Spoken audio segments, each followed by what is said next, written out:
This is the log of Magnus Carter. Space Force is on Mars, where we discovered a much-weathered step pyramid very similar to the one at Saqqara in Egypt. Whilst examining this pyramid, we were captured by a group of animal-headed humans. They resembled the portraits of gods to be found inside many ancient Egyptian tombs. In spite of our new home being an exact replica of a royal mausoleum, we were treated with hospitality by our captors, the Cometians. Then we were taken before the great god Re, called Natum. Upon our return to our quarters, two of the high priests at the court announced that they were the bearers of joyful news. You are to be priest of Re, whose eye is the sun. You are all to be honored and given new names. You are to be appointed high officials in the king god's court and serve by his side as lords of the great sun boat. What about our release? Release? Back to our sun boat. There is no release. What? No servant of the god King Re can ever be released. Never? You mean he expects us all to serve to the death? Unto death and beyond.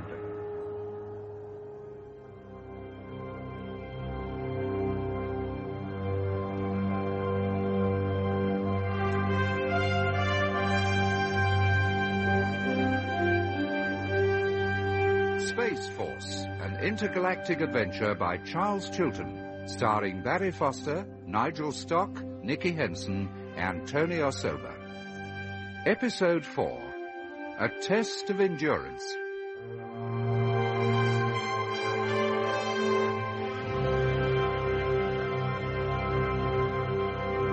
We're prisoners. You can't do that to us. The god King needs your help. Help? But what help can we give The him? sun boat. You must make it fly again. It must bear him to the place of truth. Oh? Where's that? To the west, below the setting sun. That could be anywhere. The netherworld, the realm of the dead. And the king wants to go there? It is his holy right and privilege, and you must assist him. Me? You are the lord of the sky. You are blessed with knowledge of the great magic contained in the sunstone. I'm an engineer. I only recognize its power. I don't understand it. Lodric, What? you must try and help them. It may be our only chance of survival. But I'm not sure that I can. That boat I saw down on Earth at Saqqara. Marianka wanted me to get that into working order, but I couldn't. That doesn't mean it couldn't have been repaired. I know, but I You don't... must do your best. I see. All right. Marianka, this sunboat you want Lodric to look at, where is it? I am to take you there, Very well. But I shall accompany him. as you desire, my lord.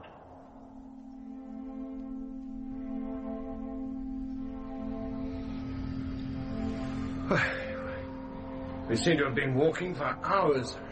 It's much further than down on Earth. The corridor from under the pyramid there was only a couple of miles long. Well, at least it's an interesting walk. Paintings, tiles, and also beautifully lit. Where does the light come from? From high up on the wall near the roof. Yes, but what's its source? How's it created? That's what I'd like to know. Ah. Well, it looks as though we're arriving somewhere at last. A door. That's it. What? That door. Exactly like the one that led to the boat grave at Saqqara. Please pass through. Whoa. What a magnificent place.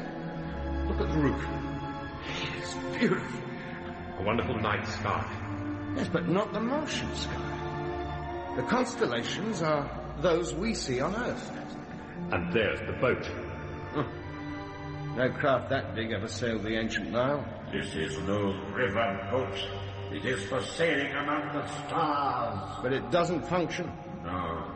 You would like to go aboard now. Yes. Where's the entrance? Along here, by the God King's cabin.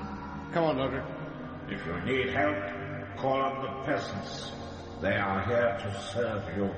I can't think how. They are strong. They will fetch and carry lift things. Good. Well, if we need anything like that, I'll call you. Thank you, my lord. Where do we go now? Into the cabin. Door should open. Good Lord. Sarcophagus. It looks like one, but inside will be the power pack. How'd you get at it? On Earth, this end opened. Well, there's nothing there. Just a square block of, well, I don't know what it is. Well, somewhere in there is the clue to the magic that Ray called Natum keeps on about. You think you can find it? Most unlikely, but I'll try. And we'll start by examining every inch of this insulating block. Where are you, Lodrick? I'm still here. I think I found something. Oh, what? Could you pass me the big grips? Thanks. There. What? Hey! Lodrick, I'm taking up! Come on, do something, man! Well, I found it. You all right? Oh, I think so. It started to get unbearably hot in just a few seconds. What was it you found? Oh, something very simple. A broken metal rod. Oh, it must connect to a control somewhere in the stern. I'd like to go and find it. Well, come on.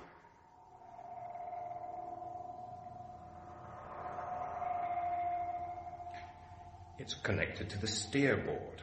You mean a simple steerboard like this controls a flying ship? Seems like it. Push that one over. That's it. Ah. Now, that would keep the rod in the off position.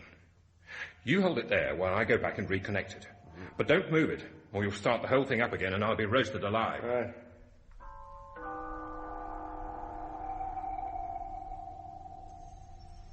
You fixed it? Yes. Now both these steerboards are connected to the power pack. I'd better just test it. Push yours over. Gently. Oh, we're off again. Shut it down. Right?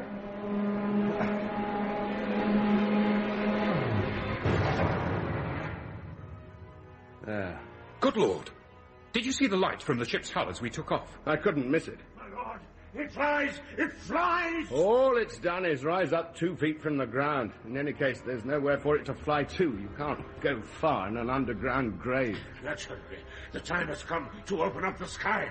I have given orders. Quick, into the cabin. Why? The sky is about to split asunder. But- we shall move out into the desert whose sand is red and whose atmosphere it is poisonous to breathe. What about you? How do you breathe? With this, An animal mask? I don the mask of Seth. Those animal masks are space helmets. Into the cabin, quick! Come on, Lodrick. The roof! It's opening. Look! The real sky! Yeah. The stars, galaxies, it's all there. Where did Marianka go? To the stern. He must be going to pilot the ship. Here, hold on. Did you ever feel anything so unstable? Never. In all my life.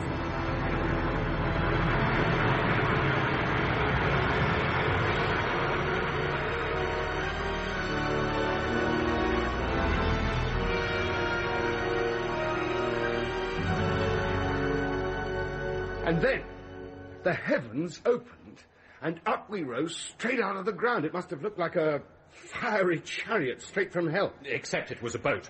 Bigger than the one we saw at Saqqara. 10 times bigger. How's it controlled? Very simply, by the steerboards in the stern. Good Lord. One of the blades appears to open and close an iris in the bottom of the hull. The wider it gets, the more power the ship gains, and the higher and faster she goes. The other steerboard controls direction.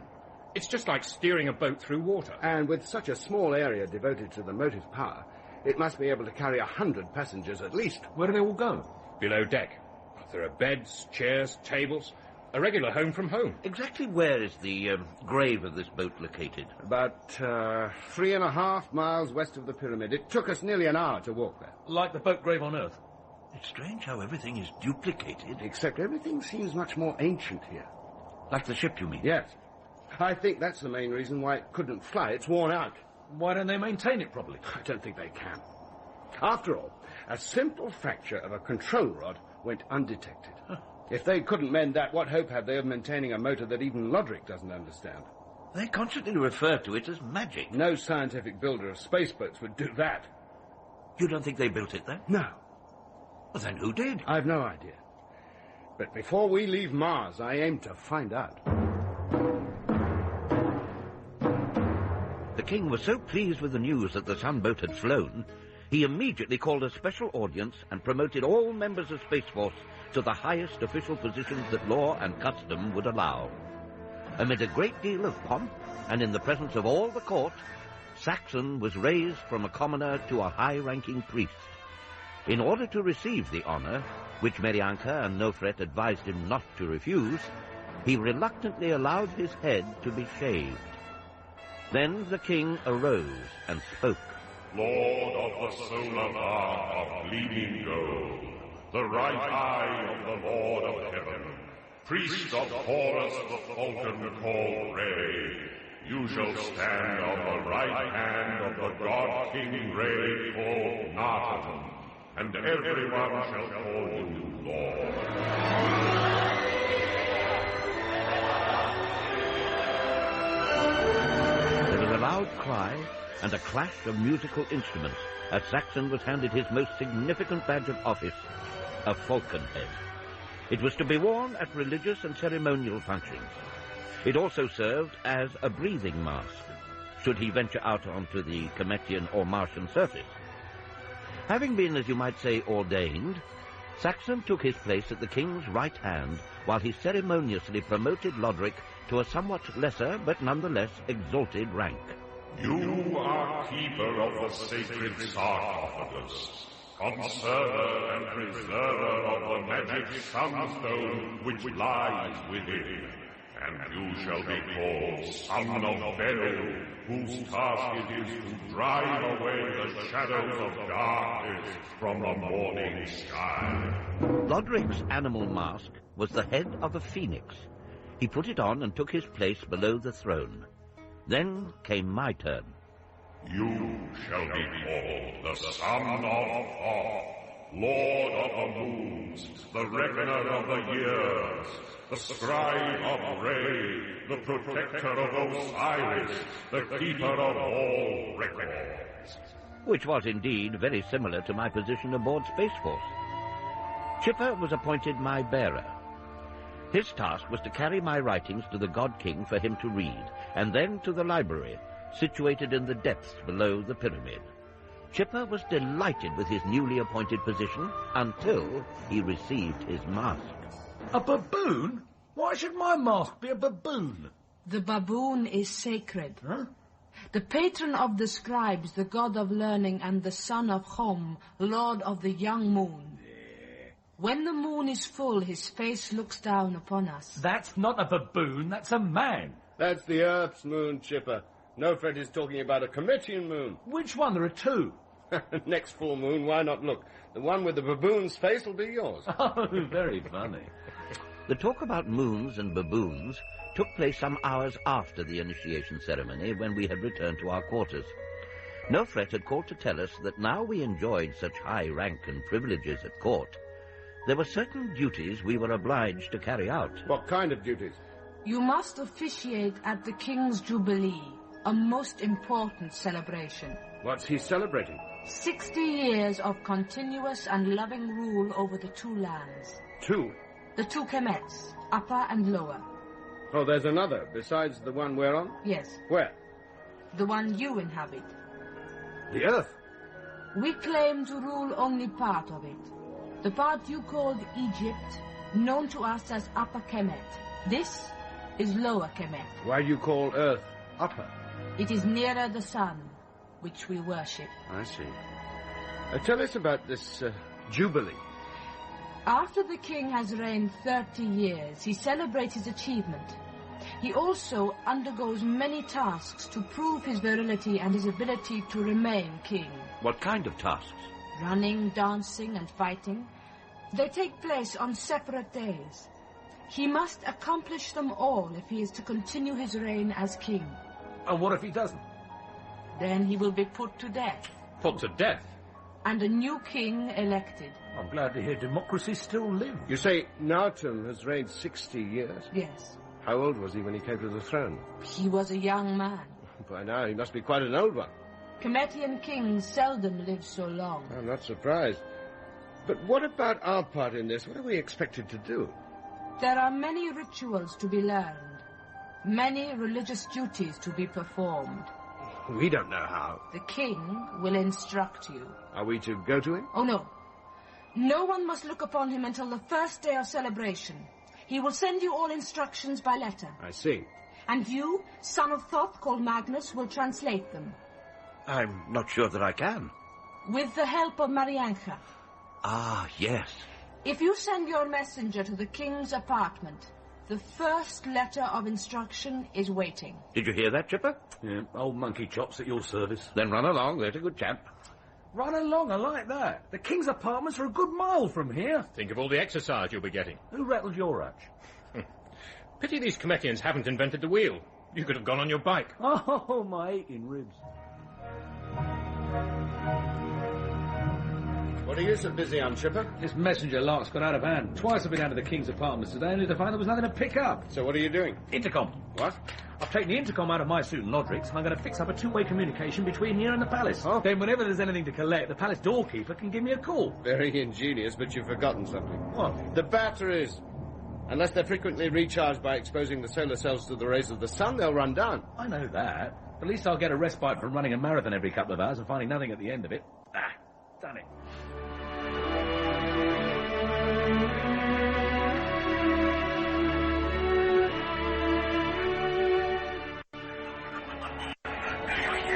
Hey, isn't science wonderful? Hello, Sekhmet, I'm here. Thank you, Sekhmet. Be right down. Didn't sound as though there was much power in those batteries. They need cooking in the sunshine. How are you going to do that? We're not allowed outside. They think we might try to escape. Well, of course we would. Give me half a chance. Shh. What's up? Sekhmet, he can hear. Oh, hello, Sekhmet. Can you hear me? Speak, my lord.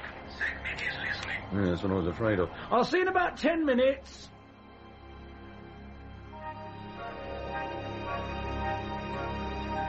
Here, Magnus. Another one. Thank you, Chipper. As soon as Marianka gets here, I'll start on it. You did call him. Yeah. What have you got there? Sekhmet gave it to me. Present from the king. The king? Yeah. Sees he's heard about my rigging up the intercom. He's so knocked out by my ingenuity that when he heard I needed to expose the batteries to the sunlight, he decided to send me some. What? Sunlight? Yeah, in here. Oh, that's an anchor.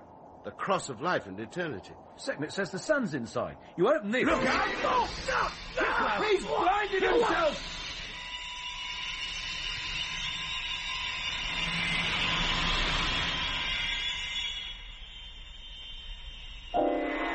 Chipper! Chipper! How are you, Chipper?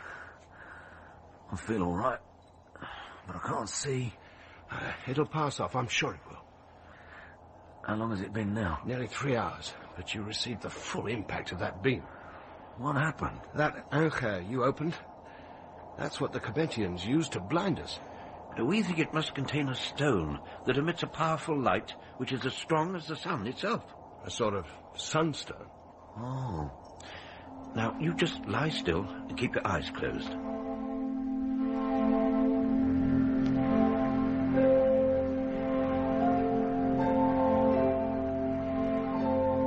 Magnus. Yeah? Yeah. This is a bit of luck. Chipper blinded, and you call it luck? It could be. Just think.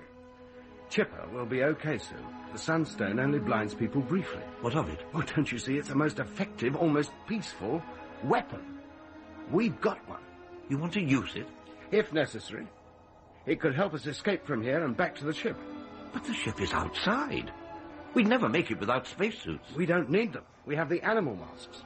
They'll enable us to breathe even in the Martian atmosphere. Of course.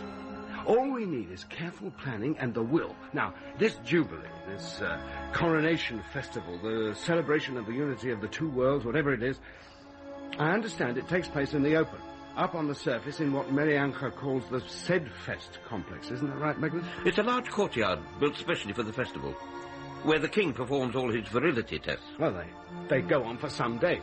Now, we'll be able to study the layout of the courtyard and its relationship to the pyramid. We'll have plenty of time in which to plan an escape. I gather very few people watch these kingly tests. Only priests and the highest court officials, which includes us. That's it, then. On the day the king proves his virility, we'll prove ours. We'll be up and away before you can say Horus.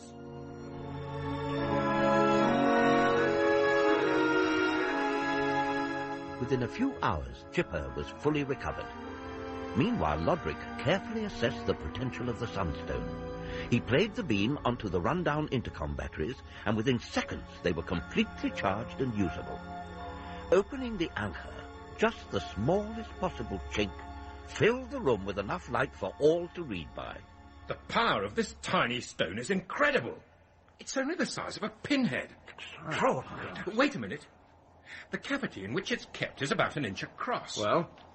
I think that must have been the size of the stone when it was first put in there. So it's reduced in size. How long do you think it's taken? It probably loses a few atoms every time the glass is opened. Could have taken hundreds of years. Well, in case we're wrong, don't use it. Unless you have to. Keep it for emergencies only. We need it for our escape.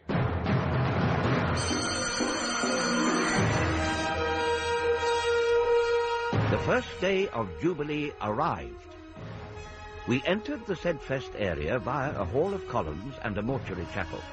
After long incantations and ceremonies involving incense and the spreading of sand, we passed out into the bright sunshine of the courtyard itself. It was empty but for two horseshoe-shaped structures, one at each end of the courtyard, and a line of false fronts of buildings which were probably meant to be mortuary chapels. At the far end was a throne of stone. Seated on it was a small, thin man, enclosed in a tight-fitting wrap and a small red hat or crown. We took our places, wearing our masks, and lined up on either side of the courtyard, facing inwards. There was no sound. Saxon, who was only a foot or two from me, whispered, "He's so frail. He must be very old. When do the tests begin?" "As soon as Marianka gives the signal." "There. Now." Marianka, who held a scepter high above his head, had lowered it. Immediately the frail figure on the throne sprang to life. He leapt to the ground, his cloak falling from him, and then, stark naked but for his hawk head and crown, began to run as fast as his legs could take him. He ran round the perimeter of the courtyard 4 times, and then, exhausted almost to the point of collapse, returned to where he had begun. He picked up the wrap from the ground, put it round his shoulders, and slumped back onto his throne. We returned underground. The peasants knew, by the psalms the priest chanted, that the first day's virility test had been passed. They danced and sang, drank deeply, and began to eye the handmaidens. We returned in stately formality to our quarters.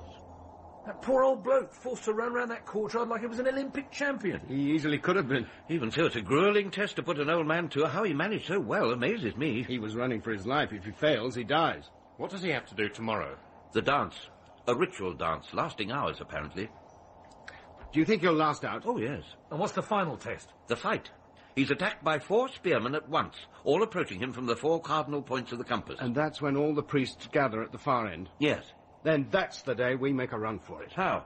The courtyard runs along a north-south line. That means the Land Explorer and the Solarmobiles are on the other side of the wall behind us. It's partly in ruins and easy to scale. Now, while the king's fighting and the priests are watching, we hop over the wall, pick up the transport, and make for the ship. Great plan, sir. But what if they come after us? I'm banking on their thinking their religious ceremony is too important. But if they follow, we give them a blinding flash of the anchor and run harder.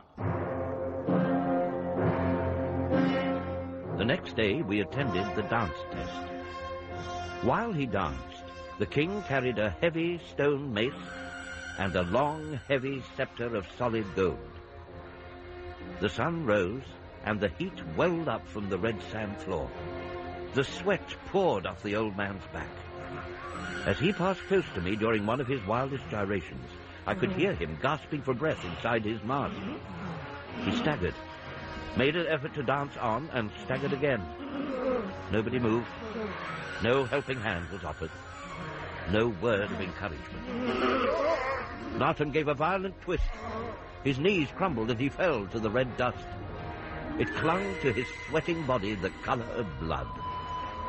He rolled onto his back, his hawk head staring glassily at the sky, his chest heaving violently. Saxon made to go forward, but he was stopped by Marianka. The sun rose higher, and hours passed. It had begun to dip towards the horizon before Marianka decided that Nartum was unable to rise. He was no longer king. We carried the god King Ray, called Nartum, back to the boat grave. He was still breathing. Once underground, he was handed over to the servants of the bedchamber, who took him to his quarters and placed him on the royal bed. The moment the peasants heard that the king had failed on only the second test, they ceased celebrating and shrank back to their own quarters. So did the musicians, bearers, and handmaidens. We decided that quarters was the best place for us, too. Well, so much for our escape tomorrow. Forget the escape. What about the king? What about him? He has failed the test. I'm not surprised at his age. Remember what we were told? The inevitable consequence of failure is death. That's right. Nopret told us. But that's not all. When he elevated us to high-ranking court officials, we swore an oath. Of course. We swore that we would serve him as long as he lived, in this world and the next. Hey? When he dies, I think we will share his fate. Oh, no. What are we Well, he's not dead yet, so let's turn our minds to escaping from here.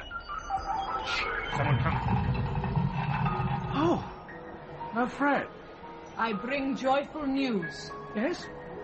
The king has departed this world. Already? You are to travel with him to the Golden Land.